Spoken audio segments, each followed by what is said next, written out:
Can I tell you something? The second class I ever taught wasn't even supposed to be my class. I showed up as a student for a regular evening class at my gym, only to discover that the teacher, Brian, was stuck with car trouble and wouldn't be able to make it. As other students started to leave, disappointed, I raised my hand and volunteered to teach. During that class, as a surprise substitute, I kept saying things like, I know Brian usually does it this way, but I'm going to cue it slightly differently. Afterward, two students who were school teachers approached me with some feedback. They said something I've never forgotten. We could tell you weren't Brian, so you didn't need to apologize for not being Brian. I built episode 2 of this podcast around this very story because that simple observation contained really profound wisdom that has guided my teaching ever since. You don't have to be Brian. You only have to be you. I'm Sage Roundtree. Welcome to Yoga Teacher Confidential. Today, we're talking about how to succeed when you're subbing someone else's class.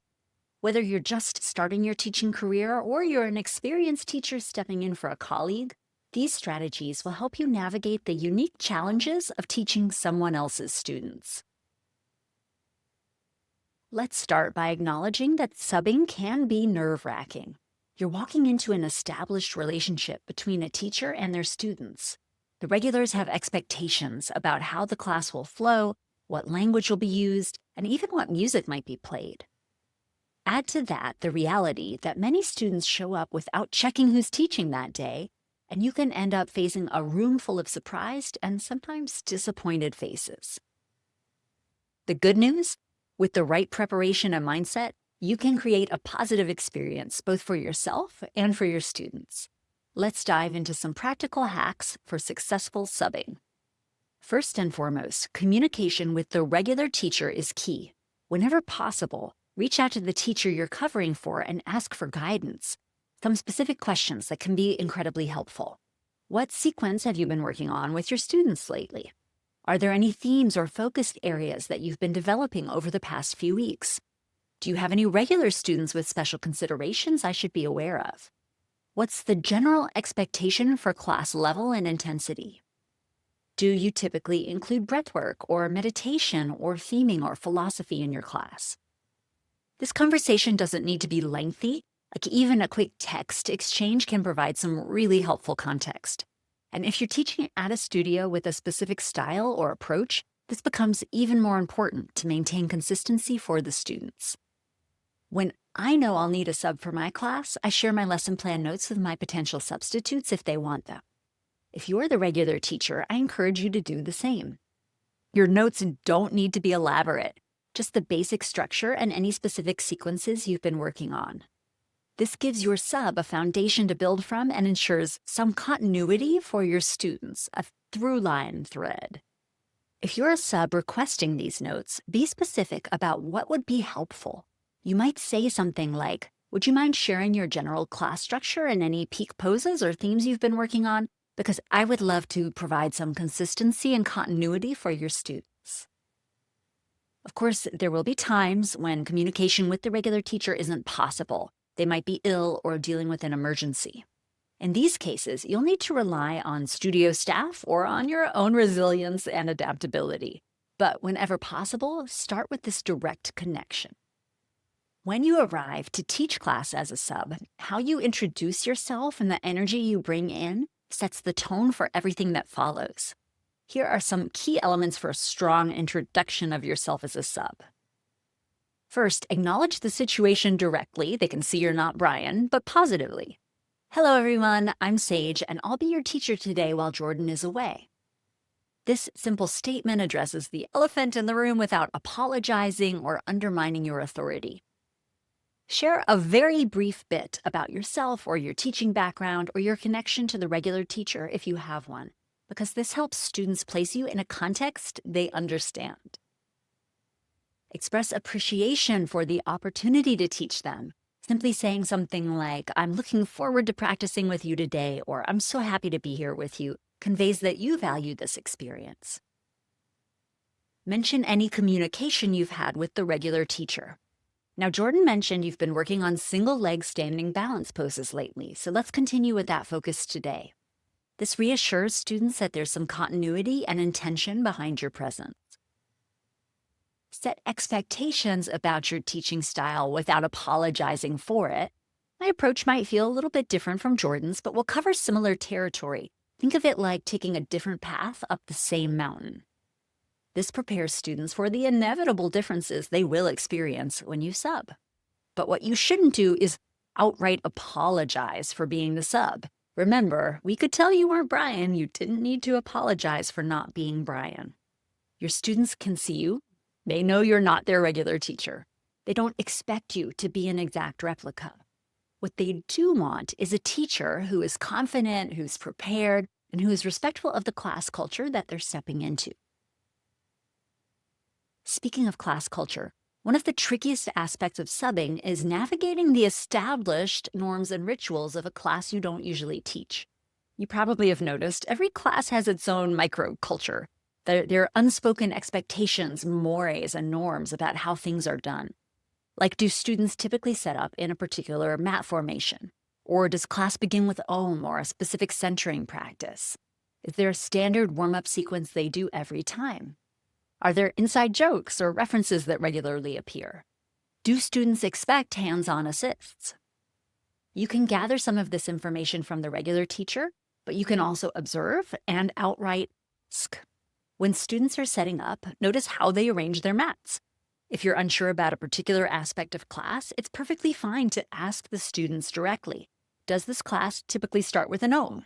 Or is there a warm-up sequence you usually do? Regular students will appreciate being acknowledged as holders of the class culture. Plus, this approach signals that you respect the container that's been created while still maintaining your authority and the role of the teacher. For aspects of class that might vary widely between teachers, like hands-on assists, I recommend being explicit about your approach.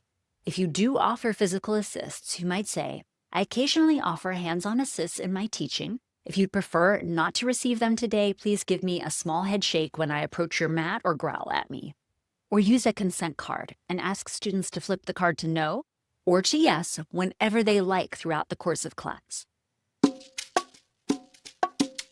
Now let's talk about class content. How closely should you follow the regular teacher's sequence or style? In my experience, the sweet spot is somewhere between complete replication and complete deviation. If the regular teacher has shared their lesson plan with you, consider using their general structure while adding your own unique approach to cueing and to transitions. If you're subbing a branded or a specific style class like Ashtanga, Iyengar, set sequence, or you teach at a franchise studio, of course you will stick closer to the expected format if you can, because students choosing those classes are usually looking for consistency in the method.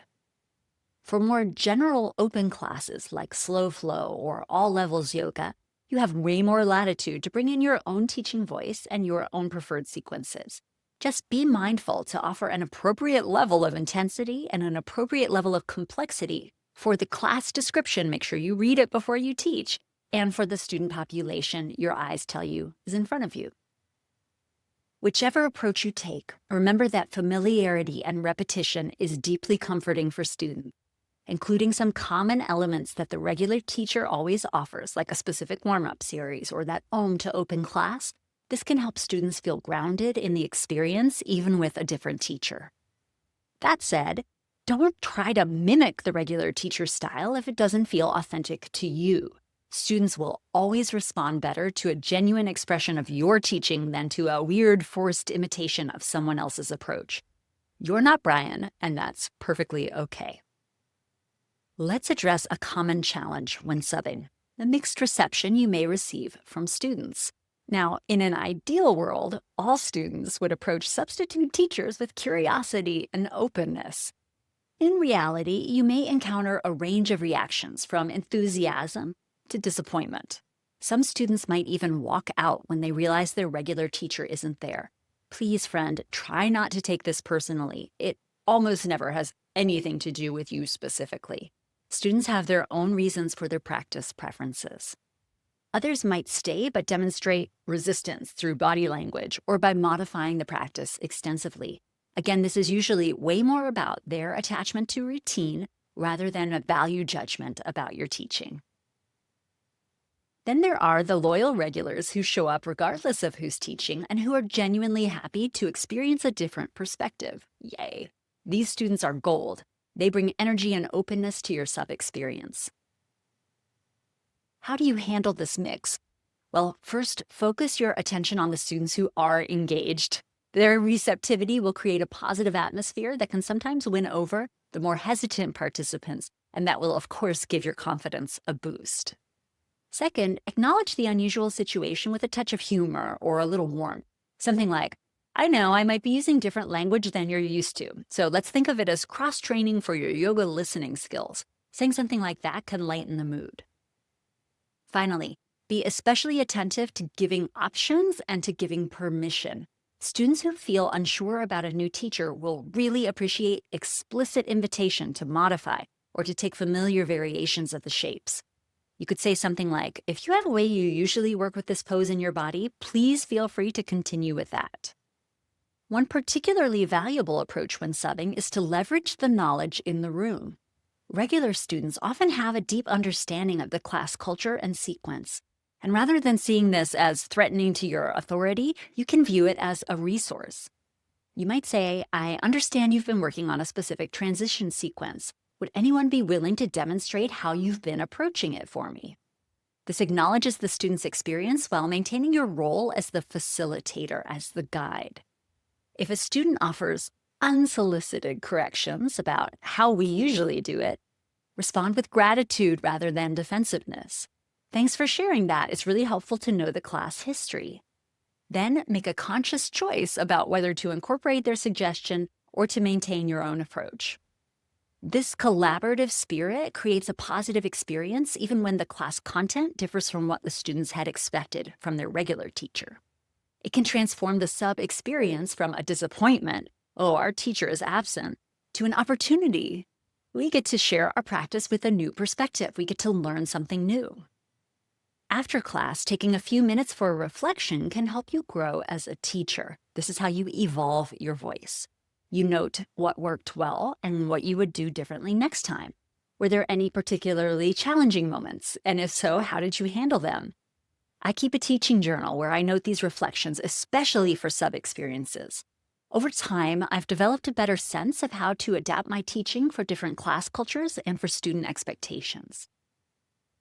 If appropriate, sending a brief follow-up note to the regular teacher can strengthen your professional relationship.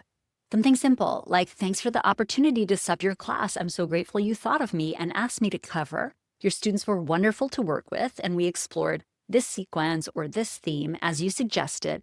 Let me know if you'd like any specific feedback or if you hear any specific feedback to pass along. This professional courtesy builds goodwill and often leads to more subbing opportunities in the future. Of course, it also demonstrates your respect for the teacher-student relationship that the regular teacher has established. Finally, let's talk about how to create positive sub experiences when you're the regular teacher asking a sub for coverage. The groundwork for successful subbing actually begins long before you need a substitute. So first, maintain organized lesson plans that you can easily share. These organized lesson plans don't need to be elaborate.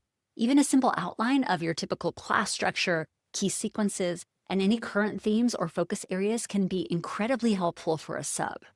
Now, this is something that we will work on together when you join MMM, my mentorship membership on mastering the art of yoga sequencing. I'll help you build a recipe box, and you can just pull out a recipe card and share with your sub.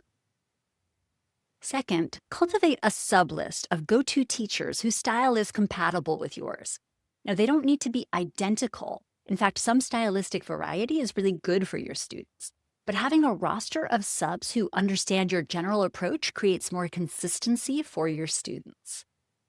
Third, prepare your students for the reality of substitutes. Occasionally mention other teachers that you respect, or reference techniques you've learned from your colleagues' classes.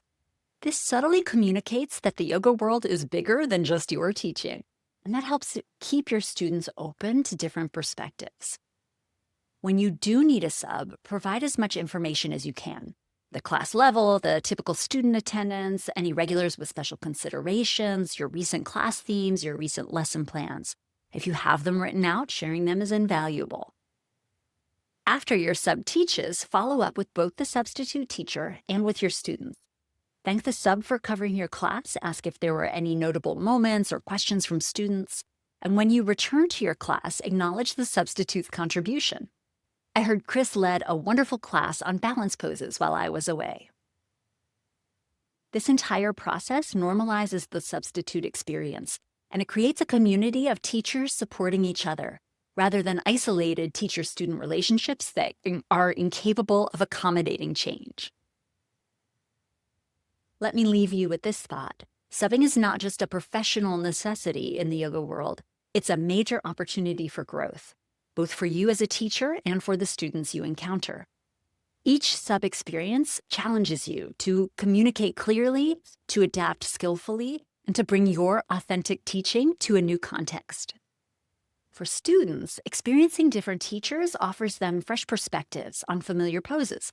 It introduces new techniques, and it prevents their practice from becoming rote or stagnant. It's easy to check out when you always are doing the same thing with the same teacher. Many of us can point to aha moments that came from a substitute teacher who explained something in just the right way for us to understand it. So the next time you're asked to sub, remember, you don't need to be Brian. You need to be you, your most prepared, adaptable, and authentic teaching self. That's exactly what the students need, even if they don't know it yet. Here's an affirmation to help you remember. I bring my unique gifts to every class I teach, including when I sub. I bring my unique gifts to every class I teach, including when I sub. If you have stories about successful or challenging subbing experiences, I would love to hear them. Join our discussion at comfortzoneyoga.com in our free community for teachers called The Zone. There's a link for you in the show notes. Thank you for listening to Yoga Teacher Confidential. I'm Sage Roundtree, and I'll see you next time.